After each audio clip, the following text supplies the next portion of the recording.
Video ini berisi rangkuman materi pelajaran IPS untuk siswa kelas 9 semester 1 dan 2, kurikulum 2013, revisi 2018. Materi video. Bab 1, interaksi antar negara Asia dan negara lainnya. Bab 2, perubahan sosial budaya dan globalisasi. Bab 3, ketergantungan antar ruang dan pengaruhnya terhadap kesejahteraan masyarakat. Bab 4, Indonesia dari masa kemerdekaan hingga masa reformasi.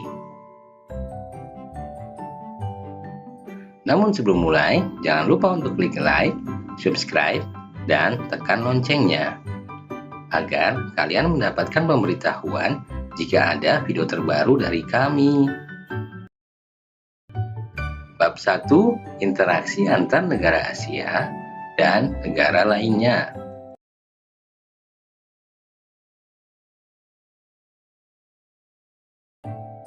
Satu, letak dan luas benua Asia dan benua lainnya. Jumlah benua yang menjadi pokok kajian ada 5, yaitu benua Asia, Amerika, Afrika, Australia, dan Eropa. Berturut-turut dari benua terluas adalah Asia, 44 juta kilometer persegi, Amerika, 57.100 kilometer persegi, Afrika, 30.290.000 kilometer persegi, kemudian benua Eropa, 10.335.000 kilometer persegi, dan benua Australia yang luasnya 8.945.000 km persegi. 2. Kondisi alam negara-negara di dunia. Fokus pembahasan pada negara Jepang, Amerika Serikat, Inggris, Australia, dan Mesir. Pembahasan terkait keadaan alam meliputi lokasi, iklim, bentuk muka bumi, flora, dan fauna. 3. Dinamika penduduk benua-benua di dunia. Perubahan terhadap kependudukan terjadi karena adanya kelahiran, kematian, dan migrasi. Ketiganya menyebabkan terjadinya dinamika penduduk, yaitu perubahan terkait jumlah, distribusi, dan komposisi penduduk. 4. Pengaruh perubahan ruang dan interaksi antar ruang di Asia dan benua lainnya. Perubahan ruang dan interaksi antar ruang dapat terjadi dalam lingkup sempit maupun luas. Dalam lingkup sempit, perubahan antar ruang terjadi antara desa dengan kota. Sedangkan dalam lingkup luas, perubahan antar ruang terjadi antara negara dan benua.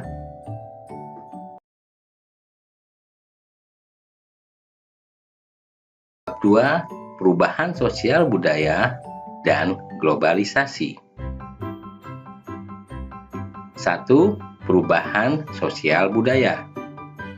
Terjadinya perubahan di dalam masyarakat tidak dapat dihindari, karena perubahan tersebut terkait dengan perubahan pada lembaga, nilai, perilaku, organisasi, kelompok, dan lapisan sosial.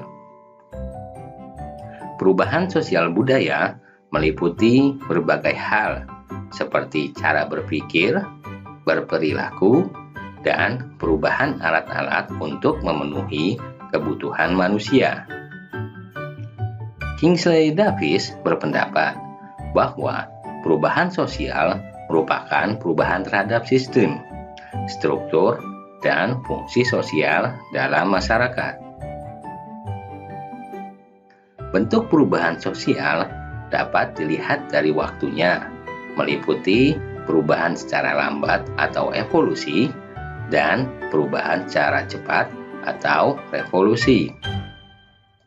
Apabila dilihat dari pengaruhnya, bentuk perubahan sosial dapat dibedakan atas perubahan yang pengaruhnya besar dan yang pengaruhnya kecil. Dilihat dari perencanaannya, bentuk perubahan sosial dibedakan atas perubahan yang direncanakan dan perubahan yang tidak direncanakan. Faktor penyebab terjadinya perubahan sosial budaya adalah 1. Bertambah dan berkurangnya penduduk. 2. Adanya penemuan baru. 3. Terjadinya konflik. 4. Adanya pemberontakan. 5. Perubahan lingkungan alam. 6. Terjadinya peperangan. 7. Adanya pengaruh kebudayaan masyarakat lain. Adapun faktor penghambat perubahan sosial budaya adalah 1. Kehidupan masyarakat yang terasing. 2. Perkembangan ilmu pengetahuan yang terlambat. 3. Sikap masyarakat yang tradisional. 4. Adanya prasangka terhadap hal-hal baru atau asing. 5. Adanya adat istiadat. 2. Globalisasi. Menurut Waters, globalisasi adalah suatu proses sosial yang di dalamnya kendala geografi terhadap perubahan sosial budaya menjadi berkurang. Globalisasi menjadikan seluruh bangsa dan negara di dunia semakin terkait dengan meniadakan batas geografi, ekonomi, sosial, dan budaya. Bentuk-bentuk globalisasi terjadi dalam bidang budaya, komunikasi, ekonomi, iptek, dan transportasi. Dampak positif globalisasi. 1. Berkembangnya ilmu pengetahuan dan teknologi. 2. Meningkatnya efektivitas dan efisiensi. 3. Perekonomian suatu negara semakin meningkat. 4. Taraf hidup masyarakat meningkat. 5. Komunikasi semakin mudah dan cepat. 6. Berkembangnya dunia pariwisata. 7. Perkembangan alat komunikasi dan keterbukaan informasi. Dampak negatif globalisasi.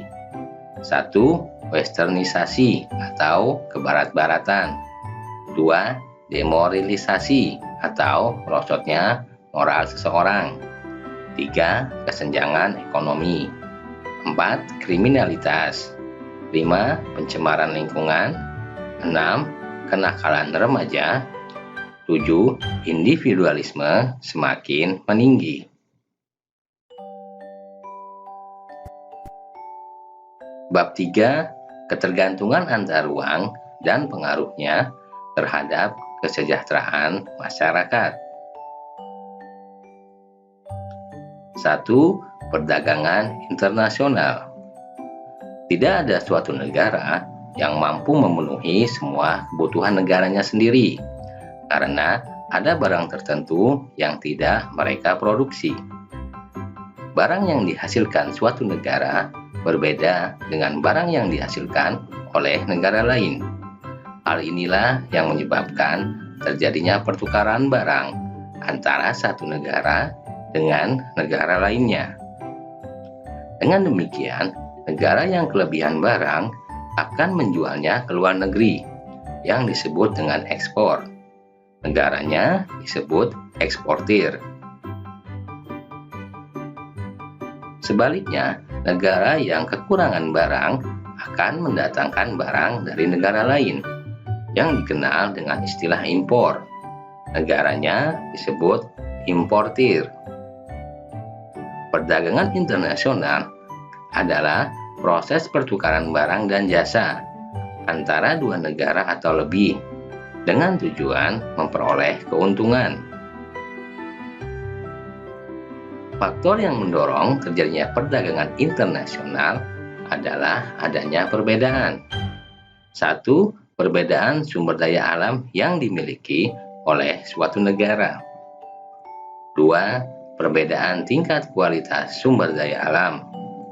3. Perbedaan ilmu pengetahuan dan teknologi. 4. Perbedaan budaya suatu bangsa. 5. Perbedaan harga barang, upah, dan biaya produksi serta selera. 6. Perbedaan mengembangkan ekonomi kreatif berdasarkan potensi wilayah untuk meningkatkan kesejahteraan masyarakat. Kreativitas adalah kemampuan seseorang untuk melahirkan sesuatu yang baru, baik berupa gagasan atau karya nyata yang berbeda dengan sebelumnya. Perekonomian mengalami transformasi yang semula berbasis sumber daya alam menjadi berbasis sumber daya manusia. Ekonomi kreatif merupakan pengembangan konsep yang berlandaskan sumber aset kreatif dengan harapan mampu meningkatkan pertumbuhan ekonomi. Kekayaan potensi seni budaya dari berbagai daerah merupakan fondasi yang kuat bagi berkembangnya industri kreatif, yaitu dengan adanya aneka ragam kerajinan dan berbagai produk masyarakat Indonesia. Pemerintah telah mengidentifikasi sebanyak 14 lingkup industri kreatif, meliputi periklanan, arsitektur, pasar barang seni, kerajinan, desain, fashion, dan video, film, serta fotografi. Selain itu, permainan interaktif, musik, seni pertunjukan, penerbitan dan percetakan, layanan komputer, televisi dan radio, dan riset dan pengembangan. 2. Memanfaatkan persaingan sebagai peluang untuk meraih keunggulan ekonomi bangsa. Faktor yang mempengaruhi perdagangan internasional adanya keunggulan kooperatif dan keunggulan mutlak. Keunggulan komparatif menyatakan bahwa suatu negara mampu menghasilkan barang dan jasa lebih banyak dengan biaya murah daripada negara lain. Keunggulan mutlak terjadi apabila suatu negara dapat menghasilkan komoditas tertentu dengan lebih efisien dibandingkan dengan negara lain. 3. Pengembangan pusat-pusat keunggulan ekonomi untuk kesejahteraan masyarakat. Keunggulan ekonomi yang dimiliki oleh bangsa Indonesia dapat menjadi potensi dan peluang untuk kesejahteraan masyarakat. Pusat keunggulan ekonomi di negara kita ada yang dikelola oleh pemerintah, namun ada pula yang dikelola oleh investor asing, misalnya PT Freeport Indonesia, Pertamina, dan Batik Indonesia. Pengaruh yang ditimbulkan dengan adanya pusat keunggulan ekonomi antara lain migrasi penduduk, transportasi, lembaga sosial, pendidikan, dan pekerjaan. 4. Pasar bebas. Pasar bebas atau perdagangan bebas adalah kebijakan di mana pemerintah tidak melakukan diskriminasi terhadap impor atau ekspor. Organisasi ekonomi yang dibentuk dalam rangka perdagangan bebas antara lain Masyarakat Ekonomi ASEAN, ASEAN Free Trade Asia, Asia Pacific Economic Corporation, Uni Eropa, World Trade Organization. Bab 4. Indonesia dari masa kemerdekaan hingga masa reformasi. 1. Masa kemerdekaan.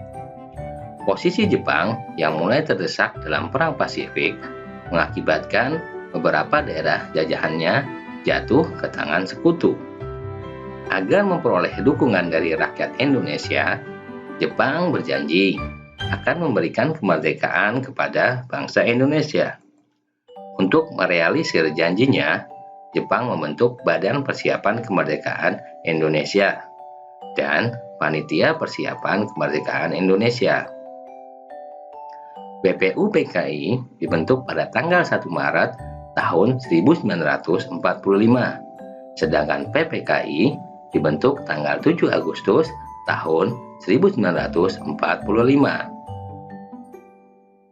Tugas BPUPKI adalah menyusun dasar negara dan undang-undang dasar. Sedangkan PPKI bertugas mempersiapkan segala sesuatu terkait penyerahan kekuasaan dari Jepang kepada bangsa Indonesia. Namun, sebelum Jepang menyerahkan kekuasaan kepada bangsa Indonesia pada tanggal 14 Agustus tahun 1945, Jepang telah menyerah kepada sekutu. Sehingga para pemuda mendesak kepada Soekarno dan Hatta untuk segera memproklamasikan kemerdekaan Indonesia. Akhirnya, pada tanggal 17 Agustus 1945 diproklamirkan kemerdekaan Indonesia. 2. Masa demokrasi parlementer. Masa demokrasi parlementer adalah masa di mana pemerintah Indonesia menggunakan UUD 1950 sebagai undang-undang negara. Sistem demokrasi parlementer sering disebut pula dengan demokrasi liberal, karena sistem politik dan ekonomi pada waktu itu menggunakan prinsip-prinsip liberal. Kabinet disusun menurut pertimbangan kekuatan partai di parlemen. Dalam sistem parlementer, parlemen sangat berkuasa, sedangkan presiden hanya sebagai lambang pemersatu. Kedudukan presiden sebagai kepala negara, sedangkan kepala pemerintahannya adalah dijabat oleh Perdana Menteri. Sistem kabinet yang digunakan adalah Jaken Kabinet. Artinya, kabinet di mana para menterinya dipilih dari tokoh-tokoh yang ahli pada bidangnya, tanpa melihat latar belakang partainya. Demokrasi parlementer berlangsung mulai 17 Agustus 1950 sampai dengan 5 Juli 1959. 3. Masa demokrasi terpimpin. Sistem demokrasi terpimpin digunakan dalam pemerintahan di Indonesia karena pelaksanaan demokrasi parlementer terjadi ketidakstabilan dalam pemerintah. Masa demokrasi terpimpin adalah masa di mana Indonesia menerapkan suatu sistem pemerintahan dengan semua keputusan berpusat kepada kepala negara. Masa demokrasi terpimpin dimulai sejak dikeluarkannya Dekret Presiden 5 Juli 1959 sampai dengan 1965. 4. Masa Orde Baru. Lahirnya Orde Baru diawali dengan dikeluarkannya Surat Perintah 11 Maret. Orde Baru muncul akibat stabilitas nasional terancam, serta situasi perekonomian yang terus memburuk. Harga kebutuhan pokok terus melambung tinggi. Kondisi ini memicu para pemuda dan mahasiswa melakukan aksi demonstrasi dengan mengumandangkan Tri Tuntutan Rakyat atau dikenal dengan istilah Tritura. 5. Masa Reformasi. Reformasi merupakan suatu gerakan yang menghendaki adanya perubahan kehidupan bermasyarakat, berbangsa, dan bernegara ke arah yang lebih baik. Seperti halnya munculnya Orde Baru, masa reformasi dilatar belakangi dengan adanya krisis ekonomi yang melanda beberapa negara termasuk Indonesia. Keadaan ini diperparah dengan terkuaknya praktek korupsi, kolusi, dan nepotisme di kalangan pejabat pemerintah. Dampak dari situasi ini adalah terjadinya demonstrasi oleh para mahasiswa yang menuntut penurunan harga sembako, penghapusan monopoli, dan KKN. Bahkan, para mahasiswa juga menuntut Presiden Soeharto turun dari jabatannya.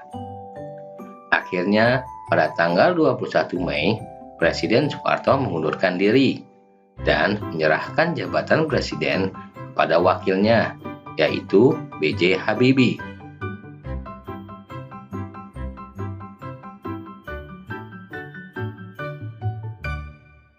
Demikianlah rangkuman materi pelajaran IPS untuk siswa kelas 8, semester 1 dan 2, kurikulum 2013, revisi 2017. Sampai jumpa di video lainnya.